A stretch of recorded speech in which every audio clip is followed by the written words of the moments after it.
আমরা এত বড় একটা অর্গানাইজেশন নিশ্চয়ই ওই যে মিশন স্টেটমেন্ট থাকে, ভিশন স্টেটমেন্ট থাকে, ওগুলো সব কাগজের মধ্যে ছিল, বইয়ের মধ্যে ছিল। এর বাইরে আসলে কাজের ক্ষেত্রে কিছুই ছিল না। আমাদের খেলোয়াড়দের যদি আমরা দেখি, এরা সবাই ডিউটি করছে, কেউ যে বলে না কামলা খাটার মতো, এরকমই মনে হয়। তাদের কাউকেই মনে হয় না তারা লিডার। লিডাররা সব বাইরে দাঁড়িয়ে আছে। কেউ কোনো ব্যাপারে কোনো ইঙ্গিত দিলেই তার ক্যারিয়ার শেষ। এটা সবাই জানে কিন্তু। বাংলাদেশ ক্রিকেট বোর্ড তারা যেভাবে আসলে এগিয়েছে, চিন্তা করেছে, তাদের ভিশনটা আসলে কি ছিল? আপনি কতটুকু রিড করতে পারছেন তাদেরকে? তারা আসলে কি চেয়েছে? এই ক্রিকেট বোর্ড দিয়ে তারা আসলে প্রত্যেকটা পরিচালক বা যারা যারা ছিলেন দায়িত্বে, তারা আসলে কি অর্জন করতে চেয়েছেন? আমি যতটুকু দেখেছি, মিডিয়া যখনই কোনো ব্যাপারে প্রেশার ক্রিয়েট করেছে, তারা সেই জিনিসটা অ্যাড্রেস করার চেষ্টা করেছে। যদি মিডিয়া বলে থাকে যে এটা খুব ভালো হচ্ছে, দে আর হ্যাপি। যদি মিডিয়া বলে থাকে যে এটা ঠিক হচ্ছে না, মাঠ কেন নেই, পরের দিন আমরা শুনবো যে আমরা 4টা মাঠ করার পরিকল্পনা করছি। সো এইভাবে দেখেছি, কিন্তু তাদের নিজস্ব কোনো পরিকল্পনা ছিল না। আমার মনে হয় না কোনো পরিকল্পনা আছে।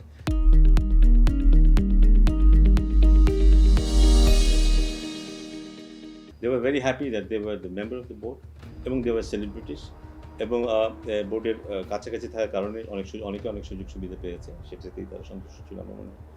এবং সেটাই বলবো আমি। আমার মনে হয় না তাদের আমরা এত বড় একটা অর্গানাইজেশন নিশ্চয়ই ওই যে মিশন স্টেটমেন্ট থাকে, ভিশন স্টেটমেন্ট থাকে, ওগুলো সব কাগজের মধ্যে ছিল, বইয়ের মধ্যে ছিল। এর বাইরে আসলে কাজের ক্ষেত্রে কিছুই ছিল না। কতটুকু হেলদি এনভায়রনমেন্ট ছিল বাংলাদেশের সবশেষ যে পিরিয়ডগুলো আমরা যদি বলি?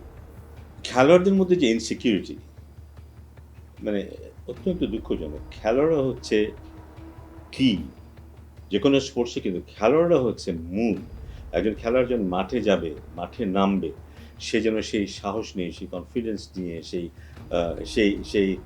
সেই ডিগনিটি নিয়ে মাঠে নামতে পারে। কিন্তু আমরা যে পরিবেশের মধ্যে খেলোয়াড়দেরকে রাখি, তার কোনোটাই সেটা হয় না। আমরা যদি দেখি ইন্টারন্যাশনাল ক্রিকেটের কথা যদি বলি, ইন্টারন্যাশনাল ক্রিকেটের যেসব খেলোয়াড়রা মাঠে দেখি, ওদের আচার-আচরণ, কথাবার্তা, সেটা বোঝা যায়। কিন্তু আমাদের খেলোয়াড়দের যদি আমরা দেখি, এরা সবাই ডিউটি করছে, কেউ যে বলে না কামলা খাটার মতো, এরকমই মনে হয়। তাদের কাউকেই মনে হয় না তারা লিডার। লিডাররা সব বাইরে দাঁড়িয়ে আছে। এবং খেলোয়াড়দের সম্পর্কে সবার যে কমেন্টস হয়, যে ধরনের আচরণ আমরা দেখি, হাতে গোনা দু একজন বাদ দিলে, সেগুলো খুব দুঃখজনক। যে কারণে ওই আত্মবিশ্বাস নিয়ে খেলা, নিজেকে গড়ে তোলা, দায়িত্ববোধ সম্পন্ন মানুষ হয়ে ওঠা, এই বিষয়গুলো কিন্তু আমাদের ক্রিকেটারের মধ্যে সেভাবে নেই, বা সেটা আমরা হতেই দিই। তারা সব ফলোয়ার, তারা শুধু ইনস্ট্রাকশন শুনবে, কেউ লিডার না। সো যেটা খুব দরকারি ছিল, কারণ লিডার না হলে ওখানে গিয়ে কাজ করা যায় না, লিডার হতে হবে। কিন্তু আমাদের এই প্রক্রিয়াটা, এই এনভায়রনমেন্টটা লিডার তৈরি করার মতো না মোটেই। ভীষণ ইনসিকিউরিটিতে ভোগে। এখন আমরা অনেকের কথা শুনি, 2 দিন আগে কেউ মুখ খুলতে রাজি ছিল না, ছোট্ট ব্যাপার হলো না, একেবারে ছোট্ট ব্যাপার হলেও কেউ কোনো কথা বলবে না। কিন্তু ভীষণ রকমের ইনসিকিউরিটি, কারণ ওইটাই একটা স্বৈরাচার মনোভাব ওর মধ্যে দেখেছি। কেউ কোনো ব্যাপারে কোনো ইঙ্গিত দিলেই তার ক্যারিয়ার শেষ। এটা সবাই জানে। কিন্তু For more updates, subscribe to our YouTube channel and click on the bell icon. Follow us on Facebook and Instagram. Download T-Sports app to enjoy exciting games and highlights. Visit tsports.com.